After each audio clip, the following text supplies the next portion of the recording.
ছিলাম দায় এবং অভিজ্ঞতা থেকে। আমরাও 90 গণ অভ্যুত্থান করেছি, আমরা ঠিক কোন কোন ভুল করেছিলাম সেটা থেকে যেন আজকের প্রজন্ম শিক্ষা নেয়, সেই জন্য বলেছিলাম, বারবার বলেছি। শোনা হয় না আমার কথা, মুখ্য শিক্ষক মানুষ তো। আমি বলছিলাম ওয়াকার দেশে সিসির মতো সরকার বসাইতে চায়। আমার উপরে অনেকে ঝাঁপায় পড়ছিল, ওয়াকার নাকি বিপ্লবের সৈনিক, পারলে ওরা নতুন জাতির পিতা বানায় দেয়। আমি বলছিলাম চুপ, পুরো দিনের শপথ না নিয়া নতুন রিপাবলিক প্রক্লেম করিয়া শহীদ মিনারে কোনো শহীদের মা অথবা পিতার কাছ থেকে শপথ নিয়ে নতুন সরকার কাজ শুরু করবে। বলছিলাম না, বলছিলাম বিপ্লবের সাথে সম্পর্কিতদের দিয়ে সরকার গঠন করতে। বলছিলাম পুলিশ পালায় গেছে, ওদের আর ফিরে আনার দরকার নাই। 18 থেকে 28 বছরের ছাত্রদের দিয়া এলাকায় এলাকায় আইন শৃঙ্খলা রক্ষাকারী বাহিনী বানানো হোক, সেইখান থেকে মিলিশিয়া বানানো হোক, পুলিশ বানানো হোক। আমি বলছিলাম ছাত্র সংসদ নির্বাচন দেওয়া হোক সকল কলেজ বিশ্ববিদ্যালয়ে, তারপর 6 মাসের মধ্যে স্থানীয় সরকার নির্বাচন দিয়ে দেওয়া হোক। আমি বলছি ছাত্রদের এই জয় জয়কার থাকবে না, বলি নাই। আমি বলছিলাম এত নারী অংশ নিল বিরচিত ভাবে, তাদের নিয়ে জাতীয় কনভেনশন করো, একটা নারী ঘোষণা তৈরি করো। হয়েছে? হয় নাই। বিজয় অর্জিত হয়েছে, তারে কনসলিডেট করো। আমি বকা উল্লাহ বকেই গেছি, আর ছাত্ররা শোনা উল্লাহ শুনেই গেছে।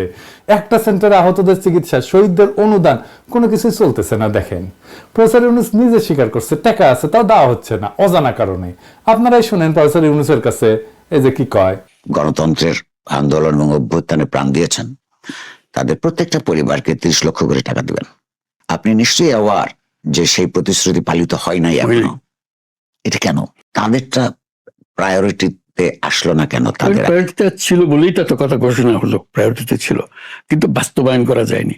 এগুলো হলো যে আভ্যন্তরীণ দুর্বলতা, ক্যারি আউট দ্য অর্ডার, এই যে কিভাবে টাকা কার কাছ থেকে কোথায় যাবে, কিভাবে বিতরণ হবে, এগুলো নিয়ে দেওয়ার ব্যাপারে কোনো সন্দেহ নেই। যত টাকা লাগে তাদের এই কমিটমেন্ট আছে, এবং তাদের পুরো জীবৎকালে যত সমর্থন দরকার, যত পয়সা কড়ি দরকার, সবকিছুর জন্য কমিটমেন্ট আছে। এটা নিয়ে কোনো সন্দেহ নেই, টাকারও কোনো অভাব নাই।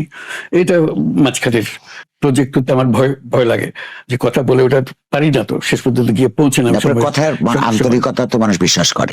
আপনার অনুমান অন্তত এটা তো খুবই একটা ইমিডিয়েট এবং প্রায়োরিটির মধ্যে থাকার কথা। এটা কি বিউরোক্রেটিক ট্যাঙ্গলস এর কারণে হচ্ছে? বিউরোক্রেটিক ট্যাঙ্গলস এর মধ্যেই এই কার হাত দিয়ে কিভাবে যাবে, কার কাছ থেকে কোথায় যাবে, এগুলো নিয়ে গোলমাল হচ্ছে, আর কিছু না। তাতে বিউরোক্রেসির কিছু হচ্ছে না, কিন্তু সরকার, আপনার সরকারের বদনাম হচ্ছে। এটা আমাদের সবার সম্মিলিত বদনাম। আমি ব্যুরোক্রেসিকেও দোষ দেবো না, তাদেরও নিয়ম কানুন আছে। আমরা হয়তো সেই নিয়ম কানুন বুঝি না বলে কানেকশনটা ঠিক মতো করতে পারিনি। উপদেষ্টারা ফাংশন করতেছে না। প্রফেসর ইউনূসের কথাই শোনেন, উনি কি কয়। বা আপনার এজেন্সিস গুলো এই খবর কি দেয় যে আপনার সরকারের যারা সদস্য তাদেরকে অন্তত দুটো ক্যাটাগরিতে জেনারেলি ভাগ করা যায়। এক পক্ষের ব্যাকগ্রাউন্ড হচ্ছে এনজিওস, ও সেখানে আপনার ব্যাপারে একটা সমালোচনা আছে যে চিটাগং এর লোক বেশি, বিকজ আপনার বাড়ি চিটাগং। আরেক পক্ষ হচ্ছে ঠিক আন্দোলন সংগ্রামের মধ্যে গণতন্ত্রের জন্য লড়াইয়ে অনেকেই অনেক দূরবর্তী ছিলেন। এই তাদের কারণে এখন ঠিক স্টেট ক্রাফট পরিচালনার ক্ষেত্রে অভিজ্ঞতা না থাকার কারণে কিছু সমস্যা হচ্ছে। এই কথাগুলো কি আপনার কানে আসে? সবসময় বলা বলি করে, সবাই বলছে, কাজের কানে না আসার কোনো কারণ নেই। আপনার কি মনে হয় বিব্রত হওয়ারও কোনো কারণ নেই? এইভাবে তাই হয়েছে, সেভাবেই হয়েছে। নানা জায়গার থেকে এসছি, আমরা এসছি, আমারও তো কোনো অভিজ্ঞতা নেই, কাজে বদল দোষ দেবো কি করে? আমাকে যে দায়িত্ব দিয়ে, দেশ চালানোর দায়িত্ব দিয়ে আছে, তো বিন্দু মাত্র অভিজ্ঞতা নেই। আমি তো কারো কোনোদিন এই ধরনের কাজে ছিলাম না। আমি যদি পারি ওরাও পারবে, এটাই আমার ভরসা ছিল। আপনার তাদের পারফরমেন্স নিয়ে আপনার কেমন? আমার নিজের পারফরমেন্স নিয়ে আমার সন্দেহ, ওদের পারফরমেন্স নিয়ে কি জিজ্ঞেস করবো? কিন্তু আপনারটা তো অন্যরা বলবে। আমি বলবো, আমি দেখছি তো। আপনি কি আপনার পারফরমেন্স নিয়ে সন্তুষ্ট? না, বলছি যে আমার তো সেই কোয়ালিটি নাই যে করার জন্য যেটুকু দরকার ওটুকু নাই। যতটুকু সাধ্য মতো করি, যদি লেগে যেতে ভালো, না হলে আমাদের কপাল খারাপ। সিদ্ধান্ত নিতে পারতেছে না। এখন প্রফেসর ইউনূস স্বীকার করতেছেন উনার অভিজ্ঞতা নাই। উনি কেন এমন কথা বলেন আমার বুঝে আসে না। আগামীর বাংলাদেশে যিনি প্রাইম মিনিস্টার হবেন তিনি তো আগে প্রাইম মিনিস্টার ছিলেন না, তাই না? সবকিছুরই তো ফার্স্ট এক্সপিরিয়েন্স আছে, যদিও first experience is not always the best experience. কিন্তু আপনাদের কারোই যদি এক্সপিরিয়েন্স না থাকে, তাহলে ডায়াপার পরে উপদেষ্টাদের নিছিলেন কেন? ছাত্রদের নেন নাই কেন আরো বেশি কইরা? তরুণদের নেন নাই কেন বেশি কইরা? আপনি বুড়া অদক্ষদের উপদেষ্টা বানাইবেন, আবার বলবেন আমরা কেউ পারি না, কাজটা আগে করি নাই। এটা কোনো কথা হইলো স্যার? এটা যুক্তি দিলেই হইলো। আপনি গাছেরও খাইবেন আবার তলারও কুড়াইবেন, এটা তো হবে না স্যার। বুড়াদের নিবেন নিজের পছন্দের, তাহলে ডেলিভার করতে হবে রেজাল্ট। একজন রিটায়ারমেন্টে পার করছে 20 বছর আগে, বিপ্লবের সাথে কোনো সংসব নাই, তাদের উপদেষ্টা বানাবেন, আবার স্যাংরা নিলে ফারুকের মতো একজনকে নিবেন আর বলবেন আমরা তো কেউ জানি না কেমনে রাষ্ট্রটা চালাই। তাইলে তো হবে না স্যার, রাষ্ট্র চালানো তো রকেট সায়েন্স না যে এটা জানা লাগবে। দেখেন মেডিকেল কলেজে ভর্তি পরীক্ষার ফল বাড়াইছে, 40-41 নম্বর পেয়ে মুক্তিযোদ্ধার নাতি করে চান্স পাইছে, আর 70 নম্বর পেয়ে চান্স পায় নাই। কি স্বাস্থ্য মন্ত্রণালয় এই কোটা কেমনে থাকে?